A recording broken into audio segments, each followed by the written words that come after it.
പടച്ചതമ്പുരാ നമ്മളെ കൈയൊഴിയുമെന്ന് തോന്നുന്നുണ്ടോ? നമ്മളെ സഹായിക്കാനല്ലാതെ പടച്ചവൻ ഒരിക്കലും നമ്മളെ കൈയൊഴിയാൻ കഴിയില്ലല്ലോ. സഹോദരങ്ങളെ, പടച്ചതമ്പുരാ നമ്മളെ എല്ലാ നിലയിലും നമ്മളെ സഹായിക്കാൻ നമ്മുടെ മുന്നിലുണ്ടല്ലോ. അതുകൊണ്ട് ജീവിതത്തിൽ നമ്മൾ മനസ്സിലാക്കണം, അല്ലാഹു ക്രൂരനല്ല. അല്ലാഹു നമ്മളെ സഹായിക്കാൻ നമ്മുടെ മുമ്പിലുണ്ട്. പ്രതിസന്ധികളെ ഏതെല്ലാം നിലയിൽ നമ്മളെ തേടിയെത്തുമ്പോൾ, ശാരീരികമായ ദുർബലതകൾ നമ്മളെ വേട്ടയാടുമ്പോൾ, മാനസികമായ വ്യഥകൾ നമ്മളെ അലട്ടിക്കൊണ്ടിരിക്കുമ്പോൾ, സാമ്പത്തികമായി നമ്മളെ തകർന്ന് തരിപ്പണമാകുമ്പോൾ, സങ്കടപ്പെടല്ലേ മുസ്ലിം പെണ്ണേ, സങ്കടപ്പെടല്ലേ പ്രിയപ്പെട്ട ചെറുപ്പക്കാരാ. അല്ലാഹു നമ്മളെ കൂടെ ഉണ്ടെന്നൊരു ബോധം വരണം. അല്ലാഹു പരീക്ഷിക്കും, പക്ഷെ ഉപേക്ഷിക്കില്ല. അല്ലാഹു നമ്മളെ പരീക്ഷിക്കും, പക്ഷെ അവൻ നമ്മളെ ഉപേക്ഷിക്കില്ല. രവീന്ദ്രനാഥ് ടാഗോർ, ഇന്ത്യക്ക് മറക്കാൻ കഴിയാത്തൊരു വലിയ മഹാമനീഷി. രവീന്ദ്രനാഥ് ടാഗോർ 1902 അദ്ദേഹം വിവാഹിതനാവുകയാണ്. 1903 എത്തുമ്പോഴേക്കും അദ്ദേഹത്തിന് ഒരു കുഞ്ഞു ജനിച്ചു. വലിയ സന്തോഷം ആ ചെറിയ വീട്ടില്, വലിയ സന്തോഷമായി. പക്ഷെ ആ സന്തോഷം അധിക നാൾ നിലനിന്നില്ല. പിറ്റേ കൊല്ലം ആ കുഞ്ഞ് മരണപ്പെടുന്നു. 1935 എത്തുമ്പോഴേക്കും, അഥവാ 13 വർഷങ്ങൾ കഴിഞ്ഞപ്പോ ഭാര്യയും മരിച്ചു. തൊട്ട് പിറ്റേ കൊല്ലം അച്ഛൻ മരിച്ചു. അടുത്തടുത്ത വർഷങ്ങളിൽ തന്റെ എല്ലാ സഹോദരങ്ങളും മരിച്ചു. 20 വർഷത്തിനിടയിൽ രവീന്ദ്രനാഥ് ടാഗോറിന്റെ കുടുംബത്തിൽ രവീന്ദ്രനാഥ് ടാഗോർ മാത്രം അവശേഷിച്ചു. ബാക്കി എല്ലാവരും മരിച്ചു. അദ്ദേഹത്തിന്റെ ഒരു പ്രാർത്ഥന ഇന്നും ചരിത്രത്തിൽ നമുക്ക് കാണാം. എന്താണെന്നറിയോ? നമ്മൾ പഠിക്കേണ്ട കാര്യമാണ്. നമുക്കൊരു രോഗം അല്ലാഹു തരുമ്പോ, ഒരു പരീക്ഷണം അല്ലാഹു തരുമ്പോ നമ്മൾ അല്ലാഹുവിനെ കുറ്റപ്പെടുത്താറുണ്ടല്ലോ. അല്ലാഹു ഒരിക്കലും നമ്മളെ കൈയൊഴിയില്ല എന്നൊരു ബോധം നമ്മുടെ മനസ്സിൽ വരാൻ വേണ്ടിയിട്ടാണ് ഞാൻ ഈ പറയുന്നത്. അല്ലാഹുവിന് പ്രത്യേകമായ ആരോടെങ്കിലും പ്രത്യേക മഹബത്ത് ഉണ്ടായി അവർക്കൊന്നും കൊടുക്കാതെ ബാക്കിയുള്ളവർക്ക് പരീക്ഷണം കൊടുക്കുകയാണെന്ന് ആരും ധരിക്കരുത്. പടച്ചവന്റെ കരുണ എന്താന്ന് പഠിക്കാനാണ് ഞാൻ ഈ 2 മണിക്കൂർ ഉപയോഗപ്പെടുത്തുന്നത്. സഹോദരങ്ങളെ, രവീന്ദ്രനാഥ് ടാഗോറിന്റെ പ്രാർത്ഥന, ദൈവമേ ഞാൻ എന്നെ പരീക്ഷിക്കരുതേ എന്നല്ല നിന്നോട് പ്രാർത്ഥിക്കുന്നത്. അദ്ദേഹത്തിന്റെ പ്രാർത്ഥന ഇങ്ങനെയാണ്: 20 കൊല്ലത്തിനിടയിൽ വീട്ടിലുള്ള കുടുംബത്തിലുള്ള സർവരും നഷ്ടപ്പെട്ടു പോയപ്പോൾ രവീന്ദ്രനാഥ് ടാഗോർ പ്രാർത്ഥിച്ചത്, ദൈവമേ ഒരിക്കലും നീ എന്നെ പരീക്ഷിക്കരുതേ എന്നല്ല ഞാൻ പ്രാർത്ഥിക്കുന്നത്. പരീക്ഷണങ്ങൾ വരുമ്പോൾ ഞാൻ ഭയന്നു പോകരുതേ എന്നാ ഞാൻ നിന്നോട് പ്രാർത്ഥിക്കുന്നത്. ഈ പ്രാർത്ഥന എവിടെന്ന് കിട്ടി? രവീന്ദ്രനാഥ് ടാഗോർ എവിടെന്നാ കിട്ടിയത്? രവീന്ദ്രനാഥ് ടാഗോറിന് ഈ പ്രാർത്ഥന കിട്ടിയത് ഒരുപക്ഷെ സയ്യിദുനാ മഹാനായ ഉമർ ബിൻ ഖത്താബ് റളിയല്ലാഹു അൻഹുവിന്റെ ചരിത്രത്തിൽ നിന്നാകാം. കാരണം ഇന്ത്യക്ക് ഇസ്ലാമിന്റെ ഖലീഫമാരുമായിട്ട് നല്ല ബന്ധമുണ്ട്. ഇന്ത്യ മഹാരാജ്യത്തിന്റെ ചരിത്രങ്ങൾക്ക് ധാരാളം ബന്ധമുണ്ട്. ഒന്നും പറയാനുള്ള സമയമില്ല. ഉമറിന്റെ ഭരണം വേണമെന്നല്ലേ ഗാന്ധിജി ആഗ്രഹിച്ചത്? അതുകൊണ്ടല്ലേ എല്ലാ കൊല്ലവും മൂപ്പനെ വെടിവെച്ചുകൊണ്ടിരിക്കുന്നത്. ഇപ്പോഴും എല്ലാ കൊല്ലവും വെടിവെക്കുക. ഒരിക്കൽ വെടിവെച്ചു കൊന്നു. അതിനുശേഷം വർഷം തോറും നമ്മൾ അതിന്റെ സങ്കടം അയവിറക്കുമ്പോ അദ്ദേഹത്തിന്റെ ഫോട്ടോ ഉണ്ടാക്കി വെച്ചിട്ട് അതിൽ വെടിവെക്കുകയാണ്. കലി തീരാത്ത ആളുകൾ. രവീന്ദ്രനാഥ് ടാഗോറിന്റെ മനസ്സ് ഈ നിലയിലേക്ക് പ്രാപ്തമാക്കപ്പെട്ടത് ഒരുപക്ഷേ മഹാനായ ഉമർ ബിൻ ഖത്താബ് റളിയല്ലാഹു തആല അൻഹുവിന്റെ ജീവിതത്തിന്റെ ചരിത്രമാകാം. ഉമർ റളിയല്ലാഹു അൻഹു പ്രാർത്ഥിക്കുന്നത് എന്താണെന്നറിയോ? അല്ലാഹുവേ എന്റെ ദുആ നീ സ്വീകരിക്കുകയോ സ്വീകരിക്കാതിരിക്കുകയോ ചെയ്തോ അത് നിന്റെ കാര്യമാ. അല്ലാഹുവേ നീ സ്വീകരിച്ചാലും ഇല്ലെങ്കിലും ഞാൻ നിന്നോട് ചോദിക്കുന്നു, റബ്ബേ എനിക്ക് ദ്വാരക്കാരുള്ള മനസ്സ് നീ നഷ്ടപ്പെടുത്തല്ലേ അല്ലാഹ്. നമ്മളാണെങ്കിലോ 10 പ്രാവശ്യം ചോദിച്ചിട്ട് കിട്ടിയില്ലെങ്കിലും പിന്നെ ചോദിക്കൂല. പക്ഷെ അങ്ങനെയല്ല. അല്ലാഹ് നമ്മളെ കൈയൊടിയൂല. ചോദിച്ചോണ്ടിരിക്കണം. രോഗം പിടിപെടുകയാണ്. ശാരീരികമായ രോഗം പിടിപെട്ടു. എല്ലുരുക്കത്തിന്റെ രോഗം പിടിപെട്ടിട്ട് ശരീരത്തിൽ നിന്ന് വലിയ വലിയ രോഗത്തിന്റെ അണുക്കള്, ആ രോഗം കാരണമായി ശരീരം മുഴുവന് കാർന്ന് തിന്നപ്പെടുന്ന മാരക രോഗത്തിനടിമയാകുന്നു. ആ സമയത്ത് തന്റെ പ്രിയപ്പെട്ട ഭാര്യമാർ ഉപേക്ഷിച്ചു പോവുക. സഹോദരങ്ങളെ, ഉണ്ടായിരുന്ന ആകെയുള്ള സന്തോഷം മക്കളാണ്. ആ മക്കളെല്ലാം മരണപ്പെടുകയാണ്. സ്വത്തുണ്ടായിരുന്നു ധാരാളം, അതെല്ലാം നഷ്ടപ്പെടുകയാ. കന്നുകാലികളെല്ലാം ചത്തൊടുങ്ങുകയാ. കൃഷിയിടങ്ങളെല്ലാം നശിപ്പിക്കപ്പെടുകയാ. പൊന്നുമക്കളെല്ലാം മരണപ്പെട്ടു. ഭാര്യമാരെല്ലാം ഉപേക്ഷിച്ചു പോയി. ആ സമയത്ത് മഹാനായ അയ്യൂബ് നബി അലൈഹിസ്സലാം അല്ലാഹുവിനോട് ദുആരെന്നറിയോ? പടച്ചവനെ, നീ എന്തിനാ എനിക്കിങ്ങനെ പരീക്ഷണം തരുന്നത്? എന്റെ ഭാര്യമാര് പോയി, എന്നാൽ എന്റെ സന്താനങ്ങളെ കൂടെ നീ തന്നില്ലല്ലോ. അവരൊക്കെ മരിച്ചുപോയല്ലോ റബ്ബേ. എന്നാൽ എന്റെ സ്വത്തോ അതെല്ലാം നശിപ്പിക്കപ്പെട്ടിരിക്കുകയാണ്. മൃഗങ്ങളെ ചത്തൊടുങ്ങിയിരിക്കുകയാ. അതുകൊണ്ട് എന്തൊരു പരീക്ഷണമാണ് തുമ്പുരാന്. മഹാനായ അയ്യൂബ് നബി അലൈഹിസ്സലാം അങ്ങനെ ഒരു കാര്യം അല്ലാഹുവോട് പറഞ്ഞില്ല. അയ്യൂബ് നബി അലൈഹിസ്സലാം അല്ലാഹുവിനോട് പറഞ്ഞതെന്തെന്നറിയോ? ഇന്നി മസ്സനിയല്ലർ വഅന്ത അർഹമുർ റഹീമീൻ. പടച്ചവനെ അല്ലാഹുവേ, എനിക്ക് ബുദ്ധിമുട്ടുകളും പ്രയാസങ്ങളും ഒന്നും ശരി തന്നെയാ. പക്ഷെ അന്ത അർഹമുർ റഹീമീൻ, നീ എത്ര കരുണയുള്ളവനാണ്, നീ എത്ര കാരുണ്യമുള്ളവനാണ്. നിന്റെ കരുണ വിശാലമാണ്. അല്ലാഹുവേ, നിന്റെ കാരുണ്യത്തിൽ നിന്ന് ഒരൽപ്പം എന്റെ രോഗം മാറ്റുന്നതിന് നീ വേണ്ടി മാറ്റിവെക്കണമെന്ന് പോലും അയ്യൂബ് നബി ചോദിച്ചില്ല. അയ്യൂബ് നബി അലൈഹിസ്സലാം ദുആന്നത്, പടച്ചവനെ, എനിക്ക് കുറച്ച് ബുദ്ധിമുട്ടുണ്ട്, അത് നീ തന്നു എന്ന് അല്ലാഹുവോട് പറഞ്ഞില്ല. കുറച്ച് ബുദ്ധിമുട്ടുകളൊക്കെ എനിക്കുണ്ട്, പക്ഷേ നിന്നെ പോലെ കരുണയുള്ളവൻ ലോകത്ത് വേറെ ആരുമില്ല അല്ലാഹ്. ആ ഒരു തിരിച്ചറിവുണ്ടായപ്പോ അല്ലാഹു എന്താ ചെയ്ത അയ്യൂബ് നബിക്ക്? അയ്യൂബ് നബി അലൈഹിസ്സലാമിന് അല്ലാഹു എന്ത് കൊടുത്തു? സ്വത്തെല്ലാം തിരിച്ചു കൊടുത്തു. അല്ലാഹുക്ക് കഴിയൂലേ? സർവ്വ സ്വത്തുക്കളും തിരിച്ചു കൊടുത്തു അല്ലാഹു. അല്ലാഹു തആല ഭാര്യമാര് ഉപേക്ഷിച്ചു പോയ അയ്യൂബ് നബി അലൈഹിസ്സലാമിന്റെ പ്രിയപ്പെട്ട ഭാര്യമാര് ഒന്നൊന്നായി തിരിച്ചു വന്നു. എല്ലാ ഭാര്യമാരും തിരികെ എത്തി. അയ്യൂബ് നബി അലൈഹിസ്സലാമിന് അല്ലാഹു തആല സന്താനങ്ങളെ തിരിച്ചു കൊടുത്ത്, സമ്പത്ത് തിരിച്ചു കൊടുത്ത്, കുടുംബത്തെ തിരിച്ചു കൊടുത്ത്, ഏറ്റവും നല്ല സൗന്ദര്യത്തോടെ അയ്യൂബ് നബി അലൈഹിസ്സലാം വീണ്ടും അല്ലാഹുവിന്റെ പരിശുദ്ധമായ ദീനിന്റെ ഖിദ്മ ചെയ്തു. എന്തുകൊണ്ടാണ്? ഒരൊറ്റ കാര്യം, പരീക്ഷണങ്ങൾ ഇങ്ങനെ വന്നപ്പോ അയ്യൂബ് നബി അലൈഹിസ്സലാം പറഞ്ഞു, അല്ലാഹുവേ, എനിക്ക് ബുദ്ധിമുട്ടുകളൊക്കെ വന്നു, അത് ശരിയാ. പക്ഷേ അല്ലാഹുവേ, പടച്ചവനെ, നിന്നെ പോലെ കരുണയുള്ള ആളുകൾ, നിന്നെ പോലെ കരുണയുള്ളവനെ ഞാൻ ഇന്ന് വരെ ലോകത്ത് കണ്ടിട്ടില്ല. നിന്നെ പോലെ കരുണയുള്ളവനെ ഞാൻ ഇന്ന് വരെ കണ്ടിട്ടില്ല. അല്ലാഹു മനസ്സിലാക്കാനുള്ള തൗഫീഖ് തരട്ടെ. ഒന്ന് ആമീൻ പറയും. അല്ലാഹു മനസ്സിലാക്കാനുള്ള തൗഫീഖ് തരട്ടെ. ഓരോ നാടുകൾക്ക് ഓരോ പ്രത്യേകത. മക്കളെ, നിങ്ങളെന്താ വട്ടമേശ സമ്മേളനം? വട്ടമേശ സമ്മേളനം. നമുക്ക് എന്ത് പരീക്ഷണം വന്നാലും ചിലപ്പോ ഖൈറിനായിരിക്കും സഹോദരങ്ങളെ. നമുക്കറിയില്ല. വിശുദ്ധ ഖുർആൻ പറയുന്നുണ്ട്, കസേരയിന് കുറച്ചുകൂടെ ബാക്കിയുണ്ട്. ഒരുപാട് സഹോദരങ്ങൾ പിന്നിലും മുന്നിലൊക്കെ ആയിട്ട് നിൽക്കുന്നവർക്ക് ഇരിക്കാൻ കസേരയുണ്ട്. ഇൻഷാ അല്ലാഹ് നിങ്ങൾക്ക് ഇവിടെ ഇരിക്കുമെന്ന് ഞാൻ പറയില്ല. എവിടെയെങ്കിലും ഇരുന്ന് വാള് കേട്ടാൽ മതി. നമ്മുടെ സംഘാടകരെ നിങ്ങൾ ചേർത്ത് നിർത്തണം. 9 വയസ്സ് മാത്രമേ ആയിട്ടുള്ളൂ. 10 വയസ്സാകുമ്പോഴാണ് നിസ്കരിച്ചില്ലെങ്കിൽ അടിക്കുക പോലും ചെയ്യേണ്ടത്. 9ാമത്തെ വയസ്സിൽ അടിക്കാൻ പോലും പാടില്ല. അപ്പൊ ഇപ്പോഴും അവർ ആ ബാല്യത്തിൽ നിൽക്കുന്നു എന്നതിന്റെ അർത്ഥം. 9 വയസ്സേ ആയിട്ടുള്ളൂ നമ്മുടെ സംഘടനയ്ക്ക്. അതുകൊണ്ട് മടുത്തു പോകാതെ, അവർ തളർന്നു പോകാതെ ചേർത്ത് നിർത്തേണ്ട ബാധ്യത നാട്ടുകാർക്കാണ്. അല്ലാഹു റബ്ബുൽ ഇസ്സത്ത് ഇതിനു വേണ്ടി ആരൊക്കെ പരിശ്രമിച്ചിട്ടുണ്ടോ അവർക്കൊക്കെ അല്ലാഹു അർഹമായ പ്രതിഫലം നൽകട്ടെ. സഹോദരങ്ങളെ, നമ്മൾ ഉദ്ദേശിക്കുന്നത് പോലെയല്ല. നമുക്കൊരു കാര്യത്തിലൊരു വിഷമം ഉണ്ടാവും, പക്ഷെ അത് നമുക്ക് ഖൈറായിരിക്കും. ഇത് അല്ലാഹു പറഞ്ഞതാണ്. വിശുദ്ധ ഖുർആനിൽ കാണാം. സഹോദരങ്ങളെ, അല്ലാഹു സൂറത്തുൽ ബഖറയിലൂടെ പറയുകയാണ്,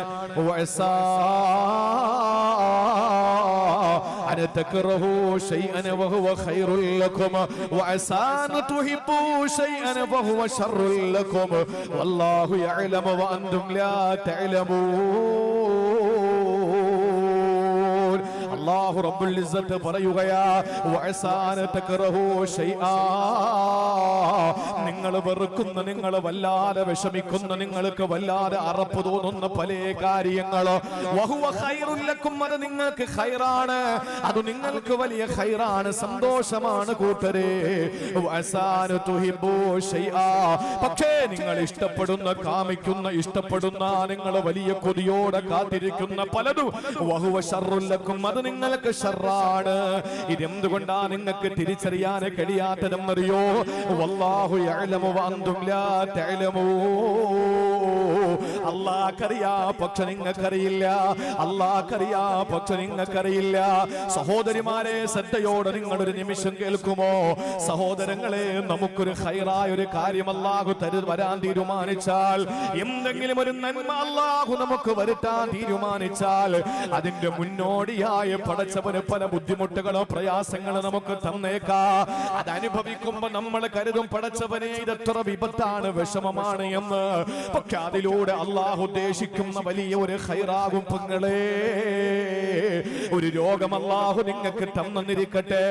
ആ രോഗത്തിന്റെ കാഠിന്യത, രോഗത്തിന്റെ അസഹ്യമായ വേദന നിങ്ങൾക്ക് വല്ലാത്ത അരോചകമായിരിക്കാം. പക്ഷേ ജീവിതത്തിൽ അല്ലാഹു അതുവഴി നിങ്ങൾക്ക് വലിയ സന്തോഷമാണ് തരാൻ അല്ലാഹു അവന് തീരുമാനിച്ചിട്ടുള്ളത്. എന്നാ ചില കാര്യങ്ങൾ നിങ്ങൾക്ക് വലിയ സന്തോഷമാകാ, അത് വലിയ ആനന്ദമാകാ, അത് വലിയ കൗതുകമാകാ, അത് വലിയ അട്രാക്ഷനാകാ. പക്ഷെ അതിന്റെ പിന്നിൽ എന്തോ മഹാവിപത്ത് അല്ലാഹു വരുത്താൻ തീരുമാനിച്ചിട്ടുണ്ട്. അത് നമുക്ക് തിരിച്ചറിയാത്തത് എന്തിന്റെ പേരിലെന്നറിയോ? വനാന്തരത്തിലൂടെ പാതിരാത്രിയുടെ നിശബ്ദതയെ കീറി മുറിച്ചുകൊണ്ട് നടന്നുപോയ കൊക്കയിലേക്ക് വീണ, കാട്ടുവള്ളിയിൽ പിടികിട്ടിയിട്ട് തൂങ്ങിക്കിടന്ന മനുഷ്യന്റെ അജ്ഞത പോലെ അല്ല പറയുകയാണ്, വല്ലാഹു യഅലം വഅൻതും ലാ തഅലമൂ. മക്കളെ, നിങ്ങൾക്ക് തിരിയാത്തത് കൊണ്ടാണ്. പടച്ചവനാണ് സർവ്വതും അറിയുന്നത്, അവനാണ് എല്ലാം അറിയുന്നത്, നിങ്ങൾക്കറിയില്ല. അതുകൊണ്ട് നിങ്ങൾക്കൊരു വിഷമം വരുമ്പോ നിങ്ങൾ മനസ്സിലാക്കിക്കോ, ഇതുവഴി അല്ലാഹു നിങ്ങൾക്ക് എന്തോ ഖൈർ ഉദ്ദേശിച്ചിട്ടുണ്ട്. ഒരു സന്തോഷം നിങ്ങൾക്ക് വരുമ്പോ ചിന്തിച്ചോ, ഇതുവഴി അല്ലാഹു എന്തോ ദുഃഖം നിങ്ങൾക്ക് വരുത്താൻ പോവുകയാ. അതുകൊണ്ട് സന്തോഷത്തിൽ ആറാടരുത്, മതിമറക്കരുത്, ആഹ്ലാദിക്കരുത്, അമിതമായി സന്തോഷിക്കരുത്. ദുഃഖം വരുമ്പോൾ അമിതമായി സങ്കടപ്പെടരുത്.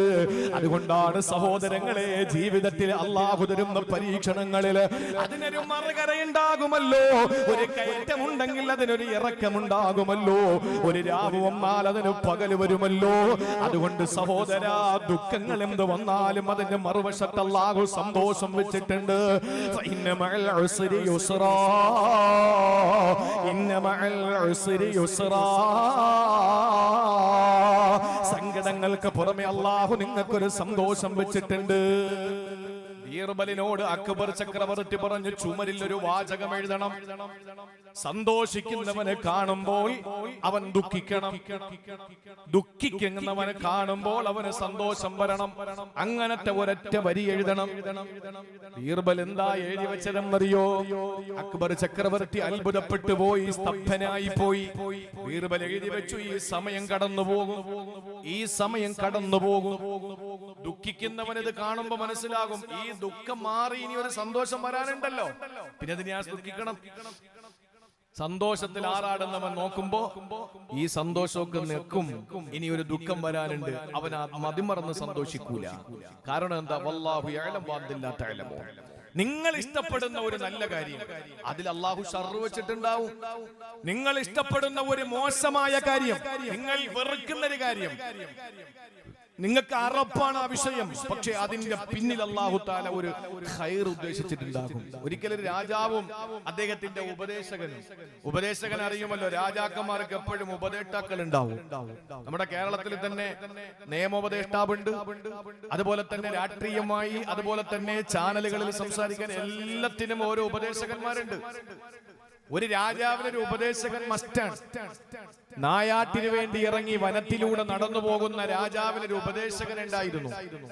ഒരിക്കൽ യാത്ര ചെയ്യുന്നതിനിടയിൽ രാജാവ് ഈ ഇളനീര് വെട്ടിക്കിട്ട്, ഇവിടെ എന്താ പറയാ, കരിക്ക് അല്ലേ, ഇളനീര് വെട്ടിയിട്ട് ആ ഇളനീര് പൊട്ടിച്ച് കുടിക്കാൻ വേണ്ടിയിട്ട് വെട്ടുകത്തിക്കൊണ്ട് അതിനെ ഇങ്ങനെ ചെത്തിക്കളയുമ്പോ രാജാവിന്റെ വിരലിന്റെ ഒരു പുച്ഛം, രാജാവിന്റെ വിരലിന്റെ ഒരു അഗ്രഭാഗം തെറിച്ചു പോയി. അങ്ങോട്ട് ശ്രദ്ധിക്കും, നിങ്ങളെ പേടിക്കൊന്നും വേണ്ട, അല്ലാഹ് നമ്മളെ കൂടെ ഉണ്ടല്ലോ, പിന്നെന്തിനാ പേടിക്കുക?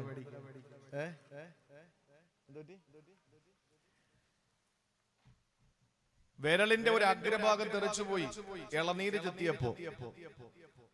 രാജാവും ഉപദേഷ്ടകനോട് ചോദിച്ചു, എന്താപ്പ ചെയ്യാ? ഉപദേശകൻ പറഞ്ഞു, അത് നല്ലതിനാന്ന് കരുതിക്കോ. രാജാവിന് ഇതിനപ്പുറം ദേഷ്യം വരാൻ വല്ലതും വേണോ? രാജാവിന് ദേഷ്യം ഉണ്ടായി.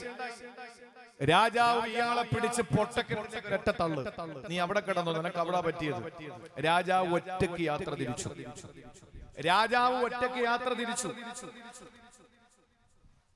രാജാവ് ഒറ്റയ്ക്ക് യാത്ര തിരിച്ച് വനാന്തരത്തിലെത്തുമ്പോഴേക്കും ആദിവാസികളുടെ ഒരു വലിയ ആദിവാസി മൂപ്പൻ, ആദിവാസികൾ ഇങ്ങനെ നരബലി നടത്താൻ വേണ്ടിയിട്ട് ആളുകളെ തേടി നടക്കുകയാണ്. ദൈവപ്രീതിക്കൊരു നരബലി നടത്തണം. അങ്ങോട്ട് ശ്രദ്ധിച്ചോ, നരബലി നടത്തണം. ആ സമയത്ത് രാജാവിനെ പിടികൂടി. നല്ലൊരു ഇരയെ കിട്ടിയല്ലോ നരബലി നടത്താൻ.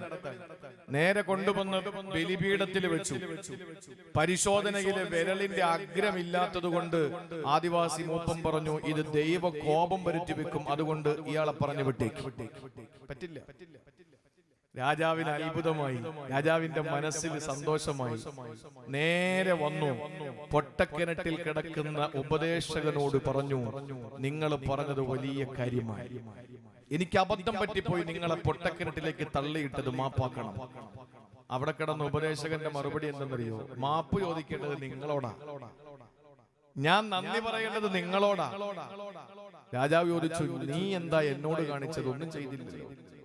ഉപദേശകൻ പറഞ്ഞു, ഞാൻ അങ്ങനെ പറഞ്ഞതില്ല. നിങ്ങൾ എന്നെ ഈ പൊട്ടക്കിണറ്റിൽ തള്ളിയിട്ടില്ലെങ്കിൽ ഞാനും നിങ്ങളും കൂടെ അല്ലേ യാത്ര ചെയ്യാ. നിങ്ങളുടെ കൈയുടെ വിരലിന്റെ അഗ്രഭാഗം മുറിക്കപ്പെട്ടത് കാണുമ്പോ എന്നെ അവര് കൊണ്ടുപോയിട്ട് നരബലി നടത്തിയനെ. അപ്പൊ ഞാൻ രക്ഷപ്പെട്ടത് നിങ്ങൾ ഇവിടെ തള്ളിയിട്ടത് കൊണ്ടല്ലേ. അതുകൊണ്ട് നിങ്ങളോടാണ് എനിക്ക് നന്ദി പറയാനുള്ളത്. ജീവിതത്തിൽ എന്തെങ്കിലും ഒരു പരീക്ഷണം അല്ലാഹു തന്ന കുറിച്ചു വെച്ചോ, ഇതിൽ എന്തോ ഒരു ഖൈർ അല്ലാഹു വെച്ചിട്ടുണ്ട്. ആ ഒരു ബോധം നമുക്ക് വന്നാൽ മതി. അല്ലാതെ ആരെയും അല്ലാഹു കൈയൊഴിയൂല സഹോദരങ്ങളെ. ഒരു നിലയിലും അല്ലാഹു കൈയൊഴിയില്ല. ഏത് സമയത്തും അല്ലാഹു നമ്മളെ ചേർത്ത് നിർത്തും. കാരണം അല്ലാഹുവിന് നമ്മൾ ഒന്നും ചെയ്തിട്ടില്ല. അല്ലാഹു കൊടുക്കാൻ തുണി തന്നത് എന്ത് കൊടുത്തിട്ടാ? നമ്മൾ കഴിക്കാൻ ഭക്ഷണം തന്നത് പടച്ചവന് നമ്മൾ എന്ത് കൊടുത്തിട്ടാ? കൊടുക്കാൻ തുണി തന്നതും കുടിക്കാൻ വെള്ളം തന്നതും കഴിക്കാൻ ഭക്ഷണം തന്നതും അല്ലാഹുവിന് എന്ത് കൊടുത്തിട്ടാണ്? പെങ്ങളെ 24 മണിക്കൂർ ശ്വാസം വലിച്ചു വിടുന്നുണ്ടല്ലോ.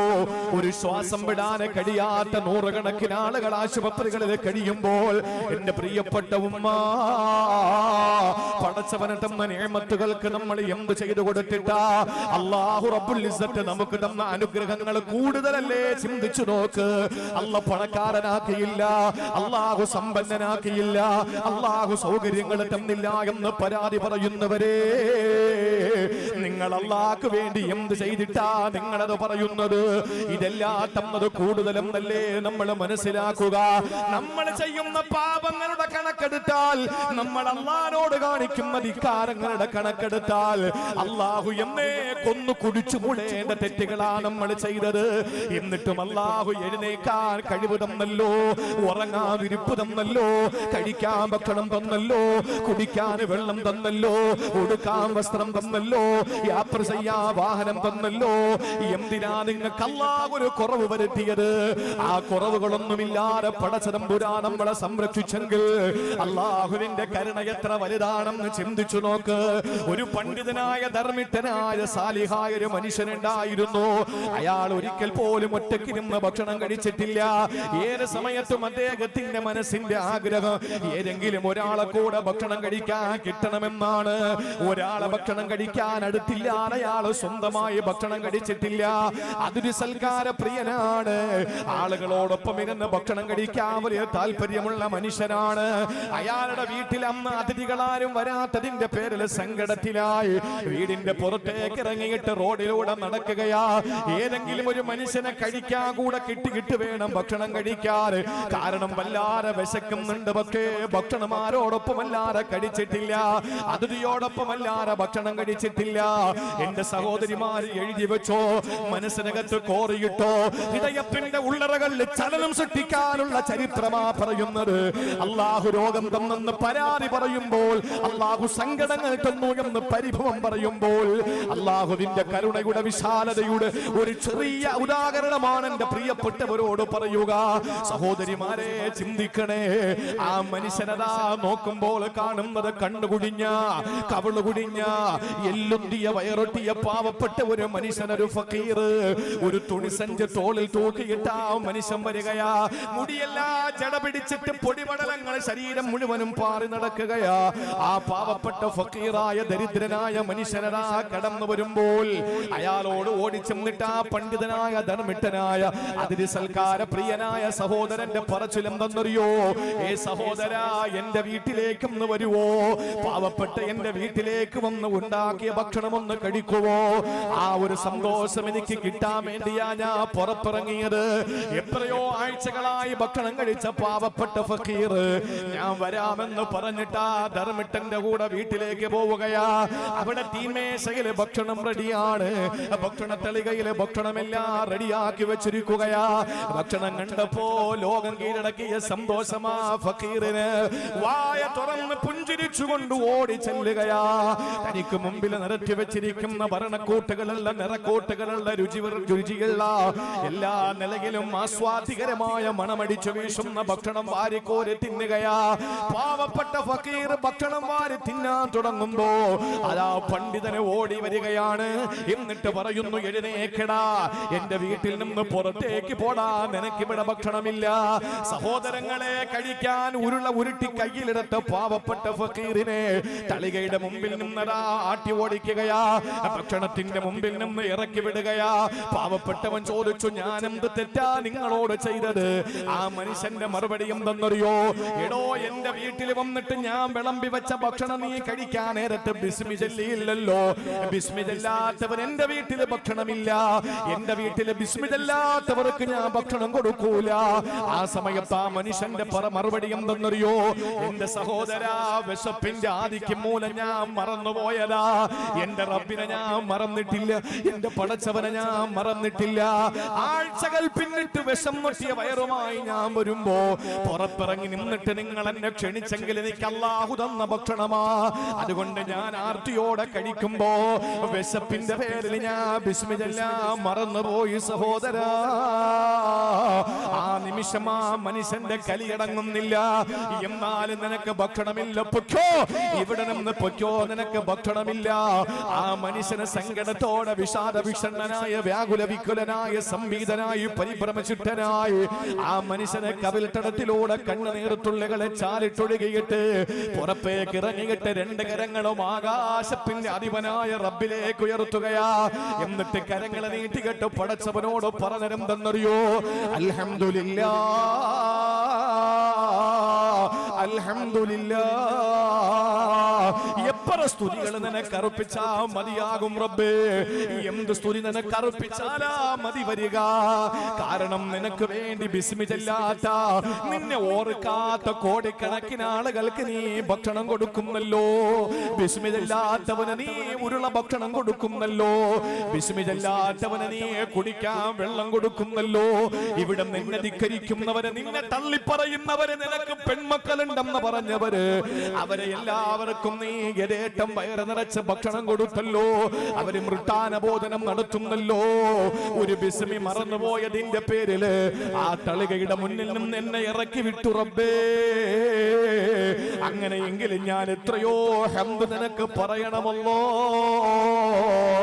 നിനക്ക് ബിസ്മി ചൊല്ലാതെ, നിനക്ക് ശുക്ർ ചൊല്ലാതെ, നിനക്ക് ഹംദ് പറയാതെ, നിനക്ക് വേണ്ടിയിട്ടൊരു സുജൂദ് ചെയ്യാതെ, നിസ്കാരമില്ലാതെ, നോമ്പില്ലാതെ, ഒരു നിമിഷം പോലും നിന്നെ ഓർക്കാതെ കോടിക്കണക്കിന് ആളുകൾക്ക് ഭക്ഷണം കൊടുക്കുന്ന റാസിഖായ അല്ലാഹ്, പടച്ചവനെ, നീ ഒരു കരുണയുള്ള, നീ ഏറ്റവും വലിയ കാരുണ്യമുള്ളവനാണല്ലോ. ഈ അവസ്ഥയിൽ പ്രിയപ്പെട്ടവരെ, ഫക്കീറായ മനുഷ്യന് പൊട്ടിക്കരഞ്ഞുകൊണ്ട് പ്രാർത്ഥിക്കുകയാ. ഒരു നിമിഷം ഒന്ന് ചിന്തിച്ചു നോക്കണേ സഹോദരങ്ങളെ. ഒരു ബിസ്മി മറന്നുപോയതിന്റെ പേരില്, ആ ഒരു ബിസ്മി നഷ്ടപ്പെട്ടു പോയതിന്റെ പേരില് അവിടെ നിന്ന് ആട്ടി ഓടിച്ച മനുഷ്യനുണ്ടല്ലോ, അള്ളാന്റെ മുന്നിൽ സുജൂദ് ചെയ്യാത്തതിന്റെ പേരിൽ, ഔറത്ത് മറയ്ക്കാതെ നടക്കുന്നതിന്റെ പേരിൽ, പരിശുദ്ധമായ ഖുർആൻ എടുത്തൊന്ന് ഓതാത്തതിന്റെ പേരില് പെരിങ്ങോട്ട് കുരിശിയിലെ ഏത് പെങ്ങളെയാണ് അല്ലാഹു പട്ടിണിക്കിട്ടത്? ഏതു പെങ്ങളെയാണ് അല്ലാഹു പട്ടിണിക്കിട്ടതില്ലല്ലോ. അവന്റെ കരുണ എത്ര വിശാലമാണ് കൂട്ടരെ, അവൻ എത്രത്തോളം കാരുണ്യത്തിന്റെ പ്രതീകമാണ്. അവിടെ നിന്നാണ് കാരുണ്യത്തിന്റെ ഒഴുക്ക്, അവിടേക്കാണ് കാരുണ്യത്തിന്റെ തിരിച്ചുപോക്ക്.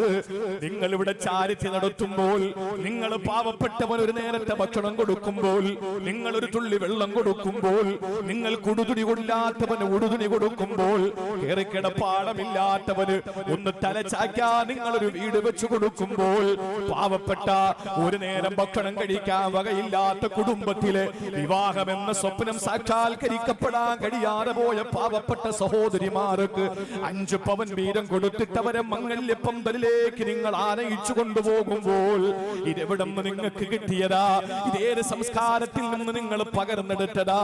അല്ലാഹുവിൽ നിന്ന് നിങ്ങൾക്ക് കിട്ടിയതാ? ഇത് തിരിച്ചെങ്ങോട്ടാണ് ഇതിന്റെ പോക്കം അറിയോ? റബ്ബിലേക്കാ. അതുകൊണ്ടാണ് നമസ്കാര ശേഷം നമ്മൾ പറയുന്നത് അല്ലാഹുമ്മ അന്തസ്സലാം വ മിൻകസ്സലാം വ ഇലൈക യർജിഉസ്സലാം. പടച്ചവനെ, നീയാണ് രക്ഷ, നിന്നിൽ നിന്നാണ് രക്ഷ, നിന്നിലേക്കാണ് രക്ഷയുടെ മടക്കമെന്ന് 5 നേരത്തെ നമസ്കാരത്തിന് ശേഷം നമ്മൾ വിളിച്ചു പറയുമല്ലോ. അതുകൊണ്ട് കാരുണ്യവാനായ അല്ലാഹ്, കരുണയുള്ള പടച്ചതമ്പുരാൻ, ഒരാളെയും തകർക്കാത്ത അല്ലാഹ്, ഒരാളെയും രക്ഷപ്പെടാനുള്ള എല്ലാ വഴികളും അടച്ചു വെച്ചിട്ട് അവരെ നശിപ്പിക്കുന്ന പടച്ചവനല്ലല്ലോ നമ്മുടെ നാഥന്. എല്ലാ വാതിലുകളും അടയ്ക്കപ്പെട്ടാൽ അല്ലാഹു നമുക്ക് എവിടെയെങ്കിലും ഒരു ജനാല തുറന്നു വെക്കുന്നവനാണ് പടച്ചതമ്പുരാൻ. ആ പടച്ചതമ്പുരാൻ കാറ്റും കോളും അടിച്ചു വീശുമ്പോ, മേഘത്തിന്റെ ഇരുണ്ടു കൂടിയ മേഘത്തിൽ നിന്ന്, കാർമേഘത്തിൽ നിന്ന് മഴ വർഷിച്ചപ്പോ, ആ കാറ്റത്ത് തോണി ആടി ഉലഞ്ഞപ്പോ അടുത്തിരിക്കുന്ന ഭാര്യയുടെ മുഖത്തേക്ക് നോക്കുന്ന ഭർത്താവ് കാണുന്നത് അത്ഭുതമാണ്. ഭാര്യയ്ക്ക് യാതൊരു കൂസലുമില്ല, ഏതൊരു ഭയവുമില്ല. ഭർത്താവിന് പേടിയായി. കാറ്റടിച്ചു വീശുമ്പോ ഭർത്താവിന് പേടിയായി. വള്ളം വെള്ളത്തിൽ മുങ്ങുമോ എന്ന ആശങ്ക. ഭാര്യയുടെ മുഖത്ത് യാതൊരു ഭാവവ്യത്യാസവുമില്ല. കാറ്റും കോളും അടങ്ങി, മഴ തോർന്നു, വള്ളം നന്നാകിട്ട് പോകാൻ തുടങ്ങി, തുഴയപ്പെടുന്നു. ആ സമയത്ത് ഭാര്യയുടെ മുഖത്ത് നോക്കിയിട്ട് ഭർത്താവ് ചോദിച്ചൊരു ചോദ്യമുണ്ട്: നിനക്ക് എങ്ങനെ പറ്റി മോളെ ഭയക്കാതിരിക്കാൻ? നിനക്ക് പേടി വരാതിരിക്കാനുള്ള കാരണം എന്താണ്? ഭാര്യയുടെ മറുപടി എന്താണെന്നറിയോ? തന്റെ ബാഗിൽ നിന്നൊരു ചെറിയ കത്തിയെടുത്ത് ഭർത്താവിന്റെ കഴുത്തിലേക്ക് വെച്ചിട്ട് പറഞ്ഞു, ഞാൻ നിങ്ങളെ കൊല്ലാൻ പോവാൻ. അതാണ് മറുപടി. ഞാൻ നിങ്ങളെ കൊല്ലാൻ പോവാൻ. ആ സമയത്ത് ഭർത്താവ് യാതൊരു ഭാവവ്യത്യാസവുമില്ലാതെ ഭാര്യയുടെ മുഖത്ത് നോക്കി പുഞ്ചിരിക്കാൻ. ഭാര്യ ചോദിച്ചു, നിനക്ക് പേടിയില്ലേ? നിങ്ങൾക്ക് പേടിയില്ലേ ഞാൻ നിങ്ങളെ കൊല്ലാൻ പോവാന്ന് പറഞ്ഞിട്ട്? ഭർത്താവ് പറഞ്ഞു, ഞാൻ എന്തിനു പേടിക്കണം? എന്തുകൊണ്ട് പേടിക്കുന്നില്ല? നീ എന്റെ പ്രിയപ്പെട്ടവളാണ്, നീ എന്റെ എല്ലാമാണ്, ഞാൻ നിന്റെ എല്ലാമാണ്. ആ സ്നേഹനിധിയായ നീ എന്നെ കൊല്ലുമെന്ന് ഞാൻ എന്തിനു പേടിക്കണം? നിനക്കത് കഴിയില്ലല്ലോ. ഭാര്യ കത്തി മടക്കി ബാഗിനകത്ത് വെച്ചു. എന്നിട്ട് ഭർത്താവിനോട് പറഞ്ഞു, അതുകൊണ്ടാണ് കാറ്റടിച്ചപ്പോ ഞാൻ ഭയക്കാത്തത്, അതുകൊണ്ടാണ് കാറ്റും കോളും അടിച്ചു വീശി ഈ വള്ളം ഉലയാൻ തുടങ്ങിയപ്പോൾ ഞാൻ ഭയക്കാത്തത്. ഞാൻ ഏറ്റവും കൂടുതൽ സ്നേഹിക്കുന്ന എന്റെ നാഥൻ എന്നെ കൈയൊഴിയില്ല എന്നൊരു ബോധം എനിക്കുണ്ടായി. എനിക്കൊരു ആ ഭയമില്ലാതായി. എന്റെ റബ്ബെന്നെ കൈയൊഴിയില്ല. സഹോദരങ്ങളെ, ജീവിതത്തിൽ ഒരുപാട് പരീക്ഷണങ്ങൾ നമ്മൾ നേരിടേണ്ടി വരും. അല്ലാഹ് പരീക്ഷിക്കും, പക്ഷേ ഒരിക്കലും അവൻ ഉപേക്ഷിക്കില്ല. വീട്ടിൽ ചെന്നിട്ട് നമ്മുടെ കുഞ്ഞുണ്ടല്ലോ, ആ കുഞ്ഞിനെ നിങ്ങൾ ഉയരത്തിലെടുത്തു വെക്ക്. എവിടെയെങ്കിലും ഉയർന്നൊരു ഭാഗത്തെടുത്ത് ആ മോനെ ഒന്നിരുത്തു. മോളെ 1 വയസ്സ് 1.5 വയസ്സുള്ള. എന്നിട്ട് അപ്പുറത്തെ ഏതെങ്കിലും വീട്ടിലെ ഒരു സഹോദരിയെ വിളിച്ചുകൊണ്ട് നിർത്തിയിട്ട് ആ കുഞ്ഞിനോട് ചാടാൻ പറ. കുട്ടി ചാടൂല. ആ കുട്ടി ചാടില്ല. ആ കുട്ടി ഇരിക്കുന്ന സ്ഥലത്ത് ഇങ്ങനെ പിടിച്ചിരിക്കും. അതേസമയം ഉമ്മ വന്നിട്ട് കൈ നീട്ടിയിട്ട് പറയുന്നു, മോനെ ചാടിക്കോ. ആ സമയത്ത് തിരിഞ്ഞു നോക്കാതെ ആ കുഞ്ഞു ഉമ്മ നിൽക്കുന്ന ഭാഗത്തേക്ക് ചാടും. എന്തുകൊണ്ട്? ആ ഉമ്മ നീട്ടിപ്പിടിച്ച കൈ വലിക്കില്ല എന്നും ആ ഉമ്മയുടെ കരങ്ങളിൽ താൻ സുരക്ഷിതനാണ് എന്ന ആ കുഞ്ഞിന് ഉറപ്പുള്ളത് കൊണ്ടാണ്. ഈ ഒരു ഉറപ്പാണ് വേണ്ടത്. അല്ല എന്നെ കൈയൊഴിയില്ല, എന്നെ അല്ല പരീക്ഷിക്കും, പക്ഷേ ഉപേക്ഷിക്കില്ല. ആ ഒരു ഉറച്ച തീരുമാനം, ഒരു നിലപാട് അത് നമ്മുടെ ജീവിതത്തിൽ ഉണ്ടാകുമ്പോഴാണ് എന്റെ പ്രിയമുള്ള സഹോദരങ്ങളെ, അള്ളാഹു നമ്മൾ ഓരോരുത്തരെയും കാരുണ്യം, വിശാലമായ അള്ളാഹുവിന്റെ കരുണ നമുക്കുണ്ടാവുക. ആ ഒരു ഉറച്ച ബോധം നമുക്ക് ഉണ്ടാകണം. അള്ളാഹു തൗഫീക്ക് നൽകി അനുഗ്രഹിക്കുമാറാവട്ടെ. അതിന് നമ്മൾ ചെയ്യേണ്ടത് എന്തെന്നറിയോ? ഒരു വിഭാഗത്തിൽ നമ്മൾ ചേരണം. അതേത് വിഭാഗമാണ്? ഒരൊറ്റ വിഭാഗത്തിൽ നമ്മൾ ചേർന്നാൽ തീർച്ച അല്ലാഹു റബ്ബുൽ ഇസ്സത്ത് നമ്മളെ ഏറ്റെടുക്കും. അല്ലാഹു നമ്മളെ ഏറ്റെടുക്കും, അതിൽ ഒരു സംശയമില്ല. ആ വിഭാഗത്തിൽ ഉൾപ്പെടാൻ അല്ലാഹു നമുക്ക് തൗഫീക്ക് നൽകി അനുഗ്രഹിക്കുമാറാവട്ടെ. അല്ലാഹു തൗഫീക്ക് തരട്ടെ. എല്ലാവരും ആമീൻ പറയും. അല്ലാഹു തൗഫീക്ക് തരട്ടെ. ഒരൊറ്റ വിഭാഗത്തിൽ നമ്മൾ ചേർന്നാൽ മതി, അല്ലാഹു നമ്മളെ ഏറ്റെടുക്കും. അല്ലാഹുവിന്റെ പട്ടാളത്തെ കൊണ്ടുവന്ന് അല്ലാഹു നമ്മളെ സംരക്ഷിക്കും. അല്ലാഹുവിന്റെ പട്ടാളം ആരാ?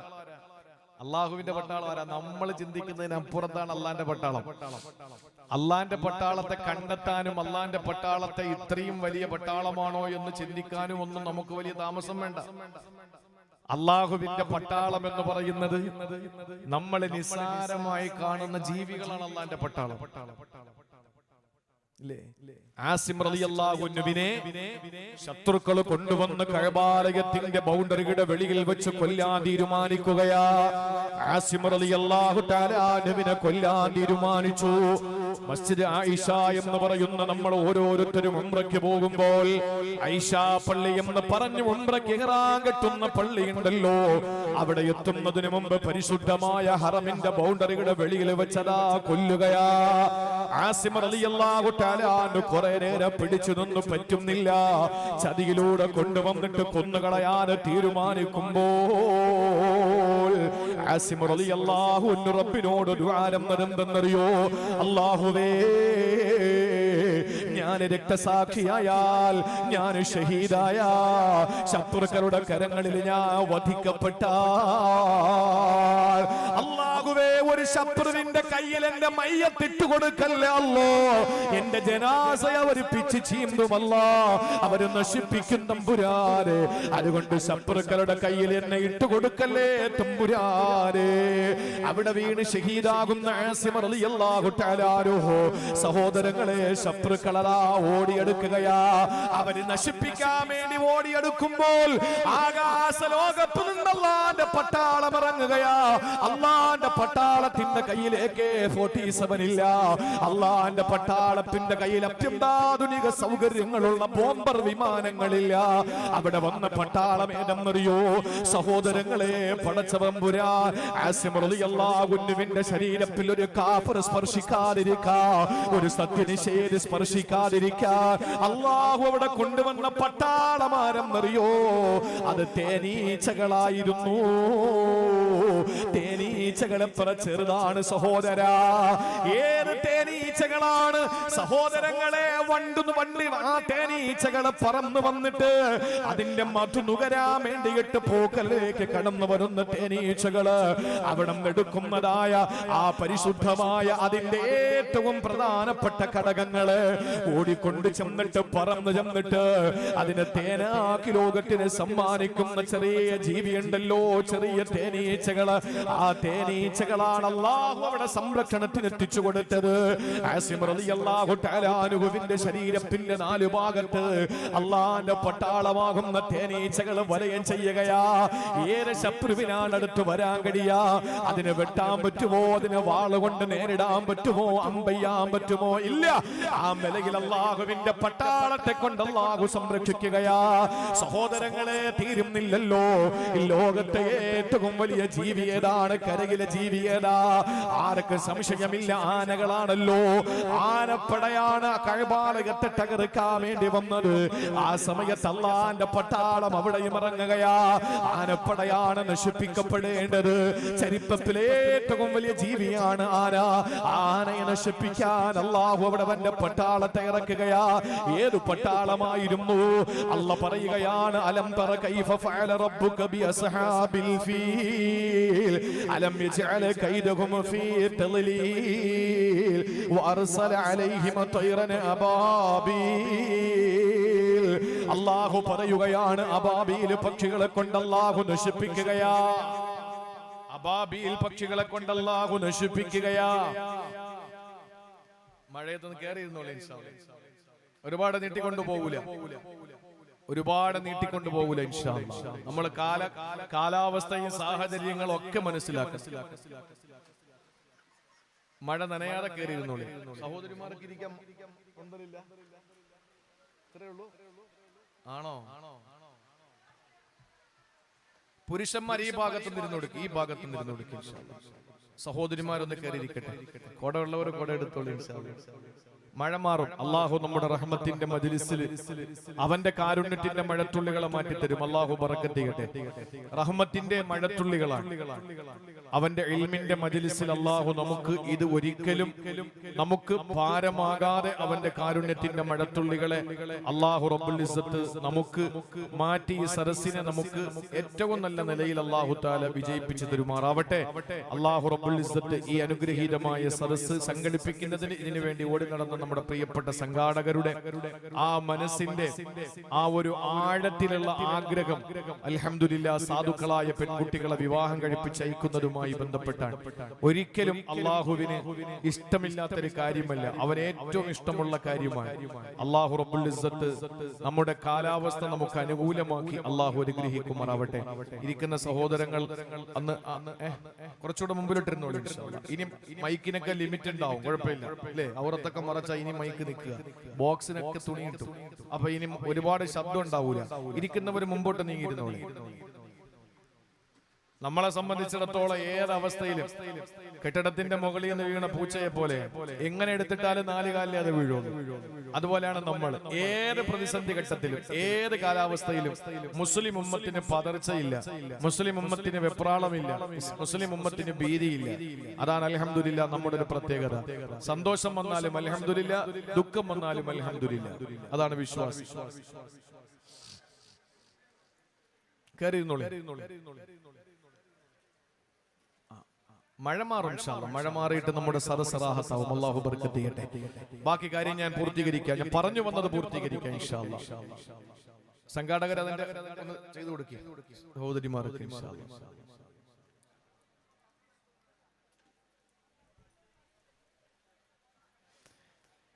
അള്ളാഹു നമ്മളെ ഏറ്റെടുക്കണം.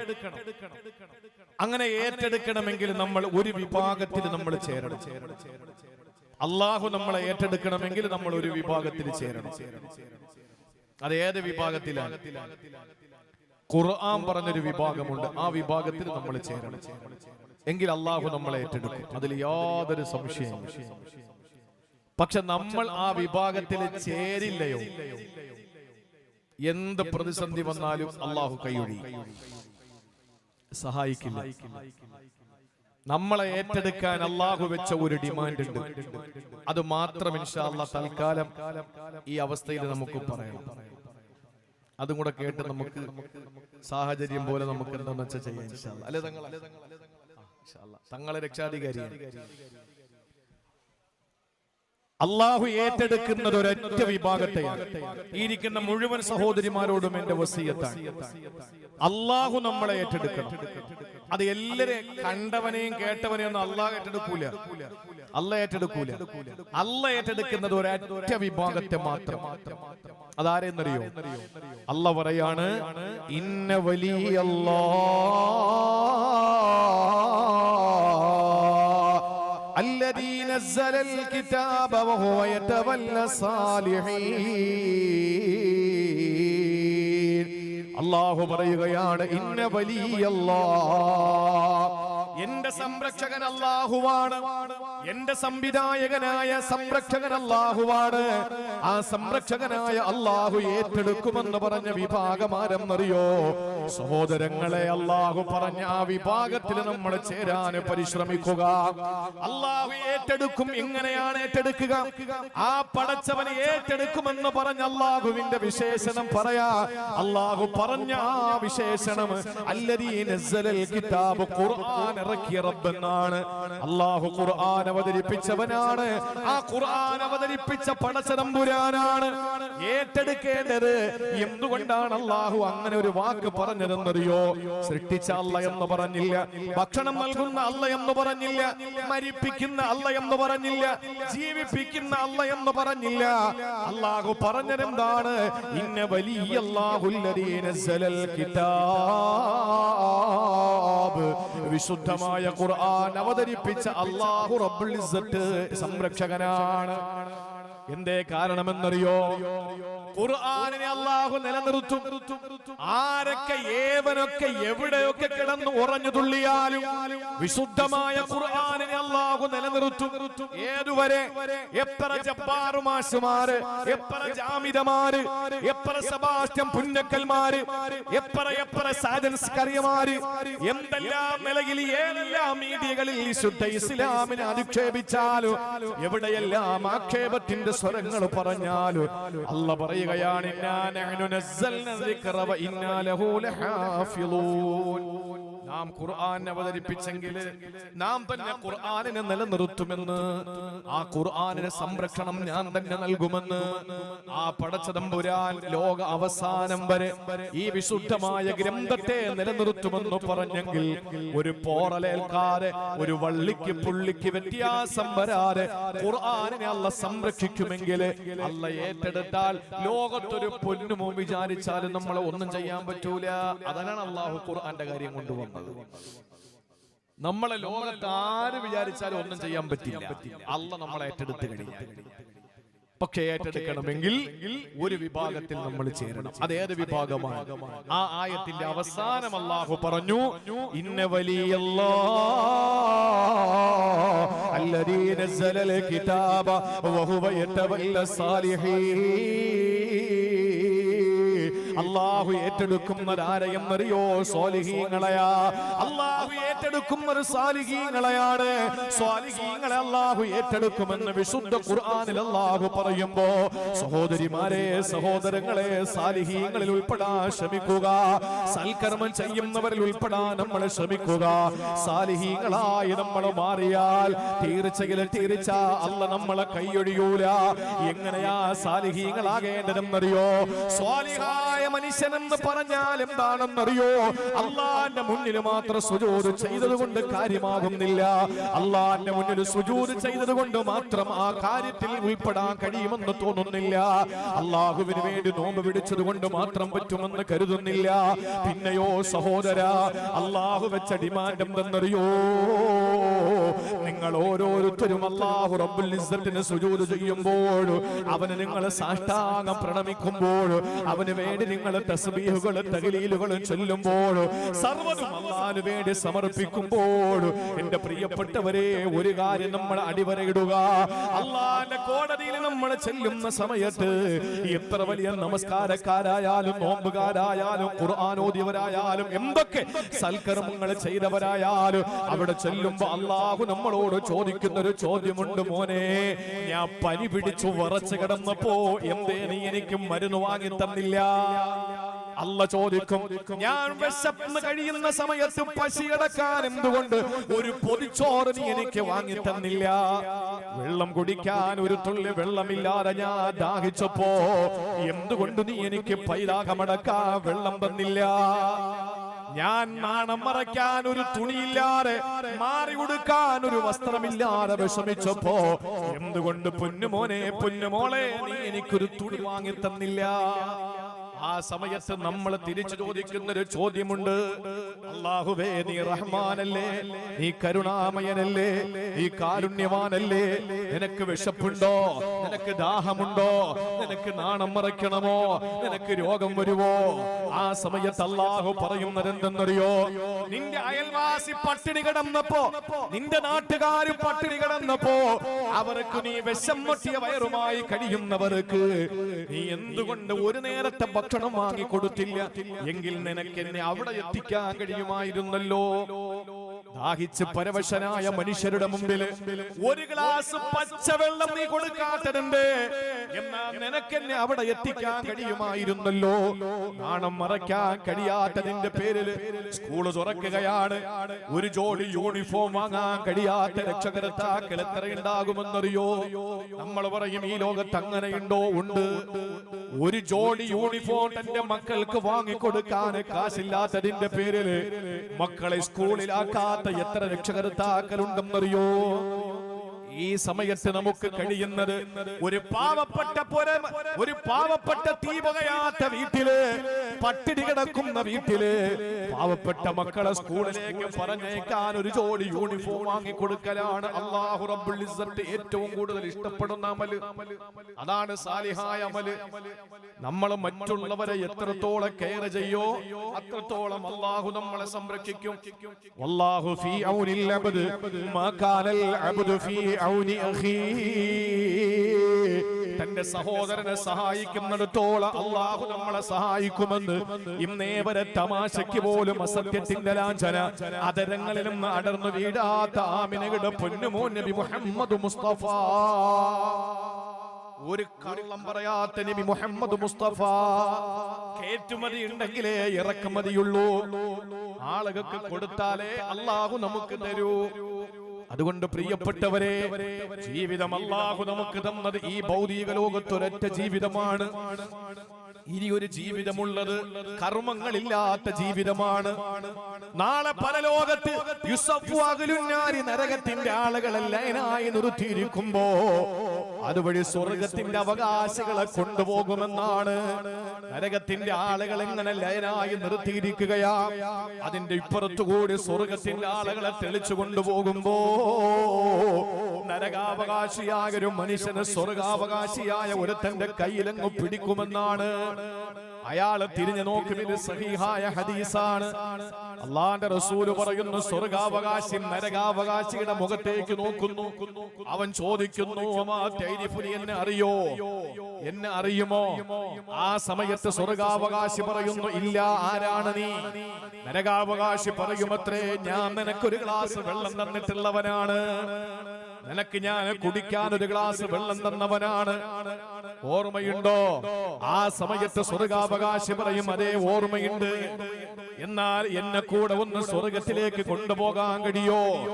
ആ മനുഷ്യന്റെ ശഫാഅത്ത് കൊണ്ട് നരകാവകാശിയായ മനുഷ്യന് സ്വർഗത്തിലേക്ക് കടന്നു പോകുമെന്ന് ആദരവായ പ്രവാചകന് റൂഹി ഫിദാ അഹ്മദ് മുജ്തബ നബി മുഹമ്മദ് മുസ്തഫ. ഒരു ഗ്ലാസ് പച്ചവെള്ളം കൊണ്ട് സ്വർഗം നേടാം.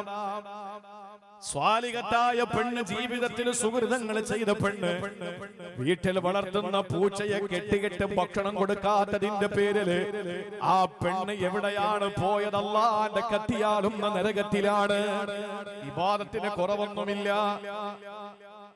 നാട്ടിലെ വ്യഭിചാരിണിയായ പെണ്ണ്, ആ പെണ്ണ് തന്റെ വ്യഭിചാരത്തിൽ നിന്ന് കടന്നു വരുമ്പോൾ ഒരു നായ നാവ് നീട്ടിയിട്ട് വെള്ളം കിട്ടാൻ കഷ്ടപ്പെടുന്നത് കണ്ടപ്പോ തന്റെ ഷോള് കയറാക്കിയിട്ട് തന്റെ കാലിൽ കിടക്കുന്ന ഖുഫ ഒരു തൊട്ടിയായി, ഒരു ബക്കറ്റായിട്ട് ആ പ്രിയപ്പെട്ട സഹോദരി കിണറ്റിലേക്ക് ഇറക്കിയിട്ട് വെള്ളം കോരി നായയുടെ നാവ് നനച്ചു കൊടുത്തത്രേ. വ്യഭിചാരിണിയായ പെണ്ണ്, വേശ്യയായ പെണ്ണ്, ആ നായക്ക് ഒരു തുള്ളി വെള്ളം കൊടുത്തതിന്റെ പേരില് സ്വർഗത്തില് പോയെന്ന് നബി മുഹമ്മദ് മുസ്തഫ. നരകമാറ് കാണുന്നറിയോ? അറഅയ്തല്ലദീ യുകദ്ദിബു ബിദ്ദീൻ ഫദാലികല്ലദീ യദ്ഉൽ യതീം വലാ യഹുല്ലു അലാ തആമിൽ മിസ്കീൻ വൈലെന്ന നരകമാർക്കെന്നറിയോ ലിൽ മുസല്ലീന അല്ലദീന ഹും അൻ സലാത്തിഹിം സാഹൂൻ. അശ്രദ്ധമായി നിസ്കരിക്കുന്നവനാണ് നരകമെന്ന് പറഞ്ഞിട്ട് അവസാനം അല്ലാഹു പറയുന്നു നിസ്കാരത്തിൽ അലംഭാവമുള്ളവന് മാത്രമല്ല നരകമുള്ളത്. വയംനഊനൽ മാഊൻ. അർത്ഥം പറയട്ടാ. വയംനഊനൽ മാഊൻ അർത്ഥം അറിയോ? നരകമാർക്കാണ്, നിസ്കാരം ഇല്ലാത്തവർക്ക് മാത്രമല്ല. വയംനഊനൽ മാഊൻ. അപ്പുറത്തെ വീട്ടില് ഗസ്റ്റ് വന്നപ്പോ ഇറച്ചി വേവാനുള്ള കുക്കർ ഇല്ലാതെ വന്നപ്പോ ഇപ്പുറത്തെ വീട്ടിൽ വന്നിട്ട് ഒരു വലിയ കുക്കർ ഉണ്ടല്ലോ, ഒന്ന് തരുവോന്ന് ചോദിച്ചപ്പോ കൊടുക്കാത്ത പെണ്ണും നരകത്തിലെന്ന് അള്ളാന്റെ വിശുദ്ധ ഖുർആൻ. സ്പൂണ് ചോദിച്ചിട്ട് കൊടുക്കാത്തവർ, ഒരു സൂചി ചോദിച്ചിട്ട് കൊടുക്കാത്തവർ, ഒരു പെണ്ണ് ചോദിച്ചിട്ട് കൊടുക്കാത്തവർ, അവർ നരകത്തിലാണ്. നിസാരമാണോ? യംനഊനൽ മാഊൻ. അൽ മാഊൻ എന്ന് പറയുന്നതിന്റെ തഫ്സീർ എടുത്ത് നോക്കണം. മുഫസ്സിരീങ്ങൾ എന്താണ് അതിന് അർത്ഥം കൊടുത്തിരിക്കുന്നത്? ഉപകാരം നമുക്ക് കൊടുക്കുന്നത് കൊണ്ട് നഷ്ടമില്ലാത്ത ഒരു വസ്തു മറ്റുള്ളവന് ഉപകാരപ്രദമാകാൻ കൊടുക്കാത്തവന് നരകമെന്ന് അള്ളാന്റെ ഖുർആൻ പഠിപ്പിക്കാൻ. അവിടെ എങ്ങും മുസ്ലിം അമുസ്ലിം വേർതിരിവ് നമുക്ക് കാണാൻ പറ്റില്ല. അതുകൊണ്ട് വിശക്കുന്നവന് ഭക്ഷണം കൊടുക്കും, ദാഹിക്കുന്നവന് വെള്ളം കൊടുക്കും, തുണിയില്ലാത്തവന് തുണി കൊടുക്കും, കിടക്കാടമില്ലാത്തവന് കിടപ്പാടം കൊടുക്കും, കെട്ടിച്ചയക്കാൻ കഴിവില്ലാത്ത പാവപ്പെട്ട സഹോദരങ്ങളെ ഒന്ന് കല്യാണം കഴിപ്പിച്ചയക്കാൻ.